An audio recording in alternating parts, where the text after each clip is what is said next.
The first time my own family betrayed me, I was standing in my kitchen, barefoot, holding a positive pregnancy test, while my phone buzzed with a message that would quietly destroy my marriage. I didn't scream. I didn't cry. I just stood there, staring at the tiny blue plus sign, feeling something inside me crack open. Because the message wasn't from a stranger, it was from my mother. "Don't tell Ryan yet. We need to talk. It's complicated." Complicated. That's the word my family used whenever they were about to ruin my life and call it love. I'm Ava, 26, married for 3 years. I used to believe I was lucky. Married young, stable home, Sunday dinners with family, a husband who held my hand in public. I thought I'd won at life early. I didn't realize I was standing on a trap door. Ryan and I met in college. He was calm, dependable, the kind of man who remembered birthdays and refilled gas without being asked. When he proposed, my parents cried. My older brother clapped him on the back like he was joining a club. Everyone approved. That should have been my first warning, because my family doesn't approve unless there's something in it for them. Growing up, I was the easy daughter, the peacemaker, the one who adjusted. My brother Mark was the golden child, always needing help, always making mistakes, always forgiven. My parents spent their lives rescuing him, and I spent mine learning how not to need anything. So when Ryan and I bought our house, guess whose name somehow ended up helping with the paperwork? Mark's. "It's temporary," my dad said. "Just for credit reasons," my mom added. "You trust family, don't you?" Mark smiled. And I did. God help me, I did. Ryan hesitated, but I convinced him. They're my family. It's harmless. I didn't know harmless things could bleed you dry. The pregnancy test shook in my hand as memories flooded back. The way my mom had been calling more often lately. The way Mark suddenly wanted to check in. The way my dad avoided my eyes at Sunday dinner. I set the test down and finally opened my mother's message fully. "Your father and I think it's best if you wait. Ryan doesn't need stress right now. There are financial things happening." Financial things. My stomach dropped. I called her immediately. She answered too fast. "Ava, listen." "What's happening?" I asked. My voice was calm, which scared me more than panic. Silence, breathing. Then she sighed like I was the problem. "Mark is in trouble again." Of course he was. "How was that my problem?" I asked quietly. Another pause. "Ava, the house."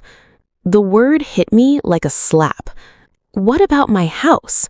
"Well," she said carefully, "technically, Mark is a co-owner, and he had to use his share as collateral." Collateral? For what?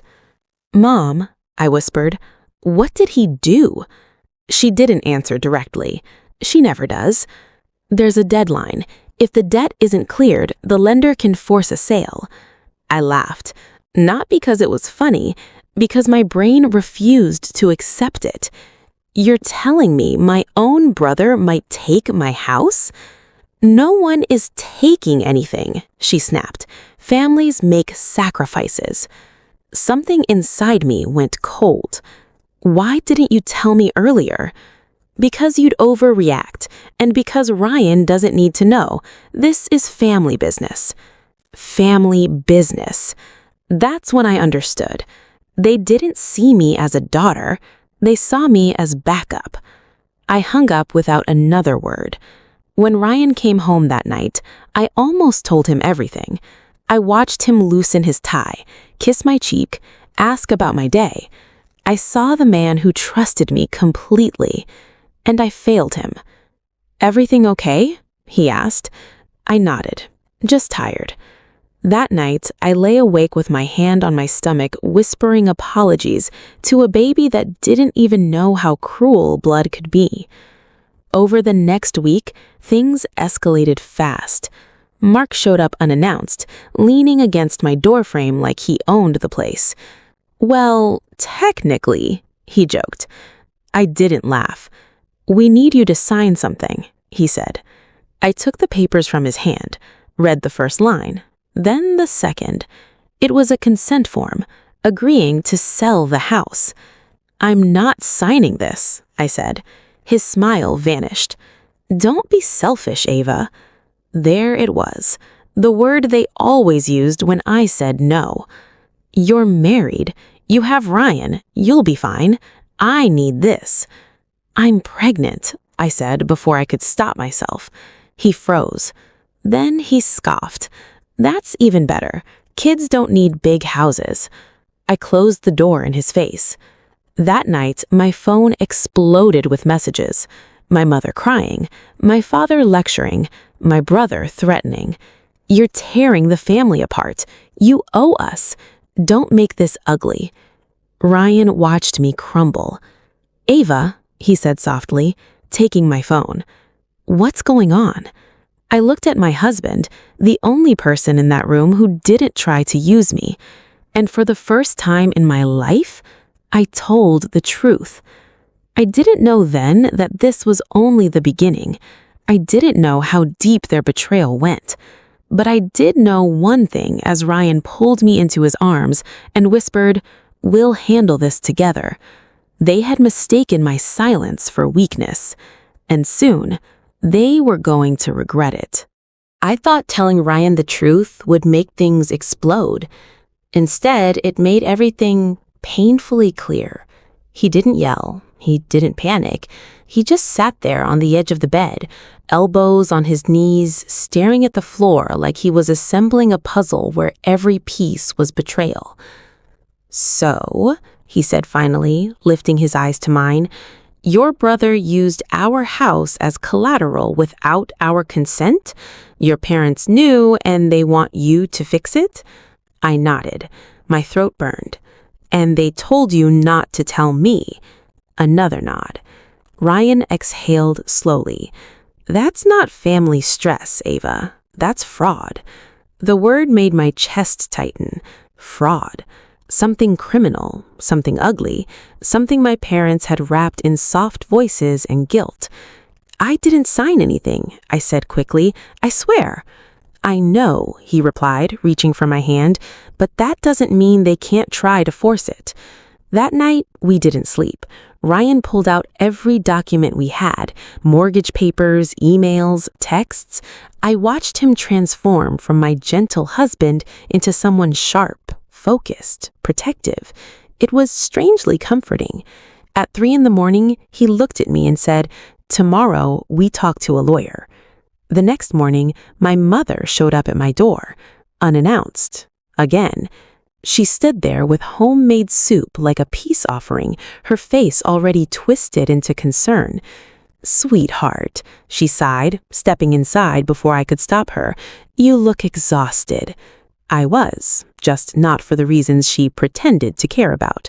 Ryan stayed quiet, arms crossed, watching her like she was a stranger. "We need to talk," she said, sitting at the kitchen table, my table, in my house. "No," I said calmly, "you need to listen." She blinked, surprised by my tone. "I'm not signing anything. Mark's debt is not my responsibility, and you do not get to keep secrets from my husband." Her mouth tightened. "Ava, you're being dramatic." Ryan leaned forward. "No, she's being accurate." My mother turned to him, her voice instantly sweeter. "Ryan, dear, this is between Ava and us. You don't need to get involved." He smiled, cold, polite. "I'm already involved. My name is on the mortgage, and so is my lawyer's." Her face changed, not to guilt, not to sadness, to fear. That's when I realized something terrifying. She hadn't expected resistance. She'd expected me to fold, like always. "You're choosing him over your family." I didn't even hesitate. "You stopped choosing me years ago." She left without the soup. By evening, my phone was a war zone. My dad called to lecture me about loyalty. My aunt messaged about shame. Mark sent a single text. "You think you're smart? Let's see how long that lasts." 2 days later, the letter arrived. A notice of intent to force sale. Ryan's jaw tightened as he read it. "They're moving fast, too fast." The lawyer confirmed it. Mark signed documents he shouldn't have been able to sign alone. Someone had helped, someone with access, someone who knew exactly how to skirt consent. My father, the man who taught me right from wrong. The betrayal cut deeper than anything else. I cried that night, quietly. Ryan held me while my body shook, while grief and rage twisted together inside my chest. "I trusted them," I whispered. "I defended them." "They counted on that," he said softly. "But listen to me. This ends now." Then came the twist I didn't expect. The lawyer smiled, actually smiled during our next meeting. "They made a mistake," she said, "a big one." Mark had lied on multiple forms, about income, about ownership percentages, about occupancy, and my father notarized documents he shouldn't have. It wasn't just unethical, it was illegal. "If we push this," she tapped the file, "your brother doesn't just lose the claim house, he could lose everything." I should have felt triumph. Instead, I felt sick. "They'll say I ruined him," I murmured. Ryan took my hand. "Ava, he ruined himself. You're just not covering for him anymore." That night, my parents invited us to dinner, a family meeting. I almost didn't go, but something inside me needed to look them in the eye. The table was set like a holiday, candles, roast chicken, fake warmth. Mark smirked at me from across the table. "Glad you came. Means you're ready to be reasonable." I placed my purse on the table and met his gaze. "I am." Then I slid a folder across the table. The room went silent as they opened it. Copies of documents, highlighted lies, legal notices. My father's hands trembled. My mother gasped. Mark's face drained of color. "You forged signatures," I said quietly. "You lied, and you used my loyalty like a weapon." My mother reached for my hand. I pulled away. "This stops now," I continued. "You withdraw the claim, you fix the debt, or we proceed." "You wouldn't," hissed Mark. "You're not that kind of person." I smiled for the first time in weeks. "You taught me to be." We left without dessert. In the car, Ryan squeezed my hand. "Are you okay?" "No," I said honestly, "but I will be." What I didn't know yet was that my family wasn't done, and the next move they made would cross a line even they couldn't come back from. I should have known my family wouldn't back down quietly. People like them never do. For 2 days after that dinner, everything was silent. No calls, no messages, no guilt-tripping paragraphs disguised as concern. That silence, it was louder than screaming. Ryan noticed it too. "They're planning something," he said one night, rubbing his temples. I laughed softly, not because it was funny, because it was familiar. "Yeah," I whispered, "they always do." The next betrayal came wrapped in tears. My mother called me at work. "Ava," she sobbed, her voice shaking, "your father collapsed." My heart jumped. "What? Is he okay?" "They think it's stress," she cried. "All of this fighting, it's killing him." There it was, the oldest trick in our family book, guilt as a weapon. I left work early, hands trembling on the steering wheel. No matter how much they hurt me, they were still my parents, and they knew that.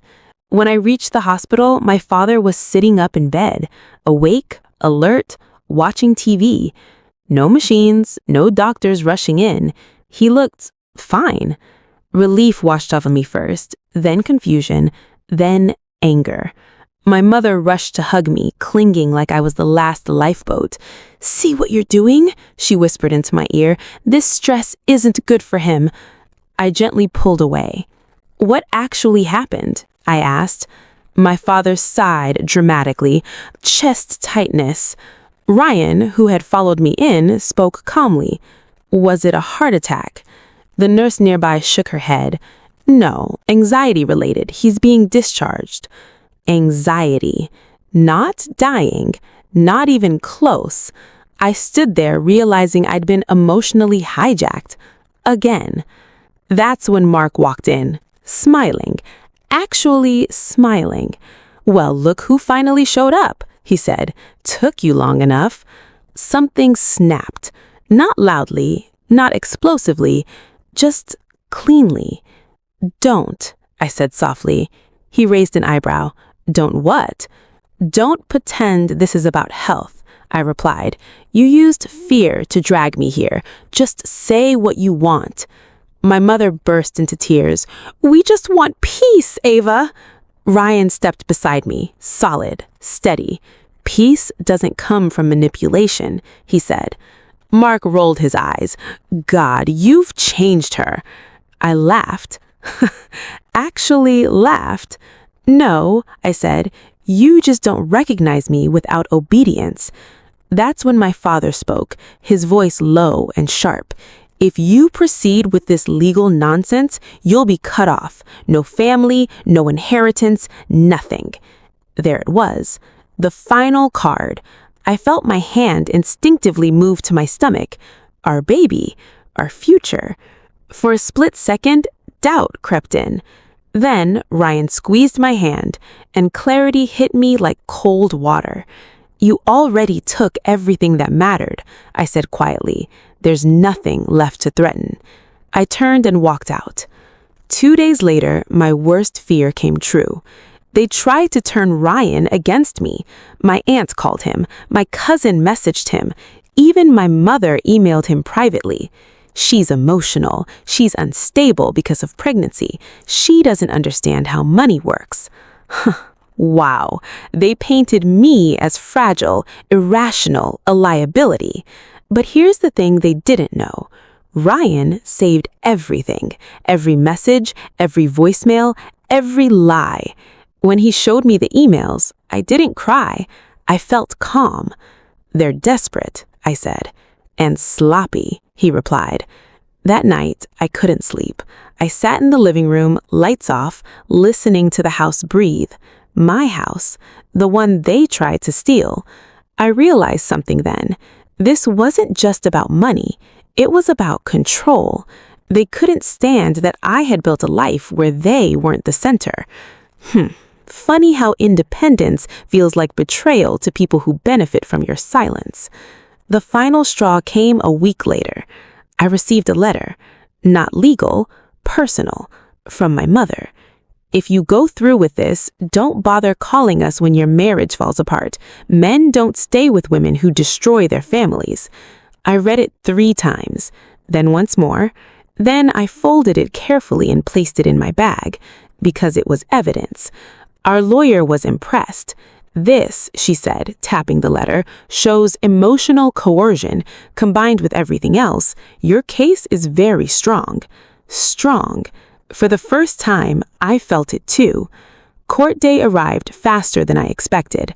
Mark avoided my eyes. My parents looked smaller somehow, older. When the judge reviewed the documents, the room felt heavy. Forgery, misrepresentation, unauthorized collateral. My father's notarization was questioned. Mark's lies unraveled one by one. I didn't smile. I just breathed. When the judge ruled that the forced sale was invalid and that Mark had no legal claim to my home, my mother let out a sound like she'd been wounded. Mark looked at me with pure hatred, and I felt free. But the judge wasn't done. There were consequences pending, investigations. As we left the courtroom, my mother grabbed my arm. "You've ruined us," she hissed. "I hope you're happy." I gently removed her hand. "I didn't ruin you," I said softly. "I stopped letting you ruin me." Outside, the sun felt brighter. Ryan wrapped an arm around me. "You were incredible in there." I rested my head on his shoulder. "It's not over," I said. "No," he agreed. But the truth is out now, and as we drove away, I realized something I hadn't understood before. For the first time in my life, I wasn't afraid of them. I was afraid of nothing. The days after court felt strangely quiet. Not peaceful, just quiet. Like the moment after a storm when the air still shakes, but the rain has stopped. Ryan and I returned home, and I watched my walls differently now. The same house, the same rooms, but the feeling inside was changed. It wasn't fear anymore. It was mine. My phone buzzed. Another message from my mother. I didn't open it. Ryan did, quietly from the kitchen table. "She's asking if you're okay," he said. I stared at him. "Why would she care?" I asked. He looked at me with the kind of love that makes your chest ache. "Because she knows you're not broken," he said, "and she doesn't like it." I nodded slowly because he was right. My mother didn't want me to be okay. She wanted me to be controllable. That night, I sat in our bedroom, the baby's nursery still empty, waiting for the day it would be filled with a little heartbeat and tiny socks. I ran my hand over my stomach and felt something inside me shift. Not the baby, me. A new kind of strength. Ryan entered quietly and sat beside me. His eyes were tired, but they were bright. "You know," he said softly, "I always believed you were brave." I looked at him, surprised. He continued, "But today I realized you weren't just brave. You're unstoppable." I smiled, a small, shaky smile. "Unstoppable," I repeated. He leaned closer. "Yeah." I reached for his hand. "I'm scared," I admitted.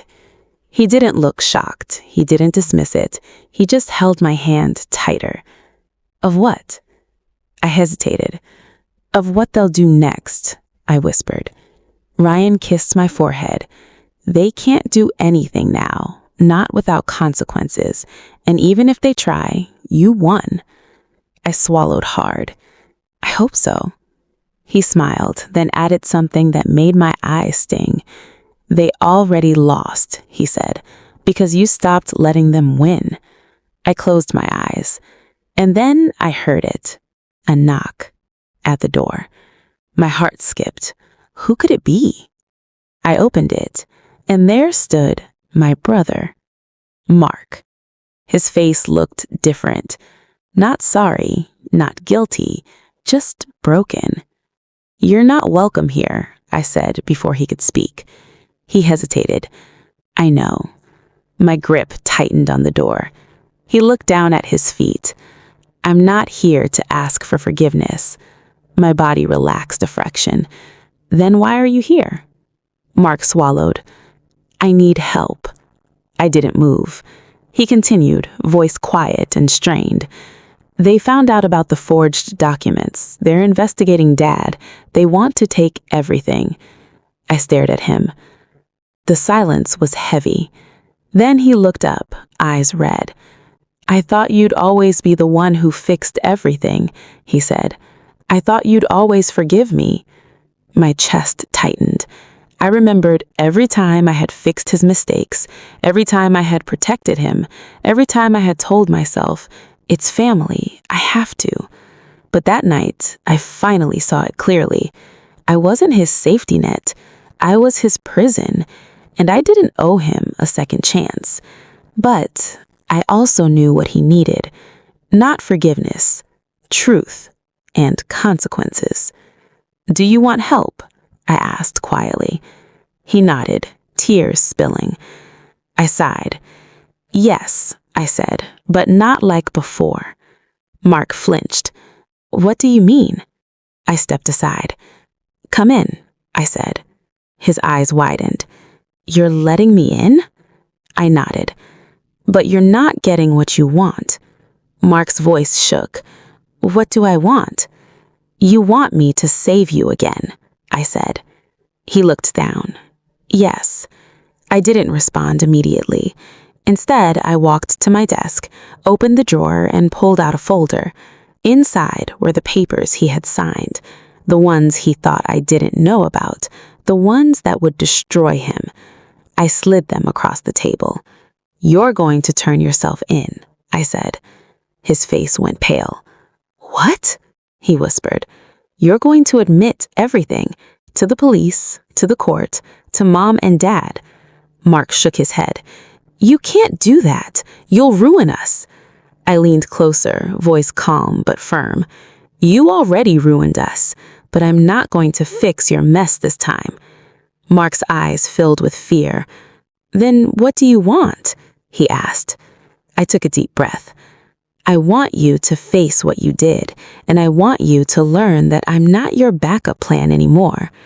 Mark stared at me as if he couldn't recognize the person standing in front of him. Then he nodded slowly. "Okay," he whispered. And just like that, the power shifted. Not because I was cruel, but because I finally understood the truth. My family didn't want me to be happy. They wanted me to be useful. And I refused. The next morning, Mark walked into the police station. He confessed. He signed the papers. He admitted everything. And I watched it happen from the living room window, holding Ryan's hand. The relief that washed over me was not loud. It was quiet. It was real. A peace I hadn't felt in years. When Mark left the station, he looked up at our house. His face was pale, and he realized something too late. He didn't have me anymore. Not as a shield, not as a victim, not as a woman he could control. He had lost his power, and that was the most satisfying part of all. Because for the first time in my life, I didn't have to be anyone's daughter. I didn't have to be anyone's savior. I was simply Ava, and I was finally free. If you've ever been betrayed by someone you trusted, don't stay silent. Share this story and let me know in the comments, what would you do if your family turned against you?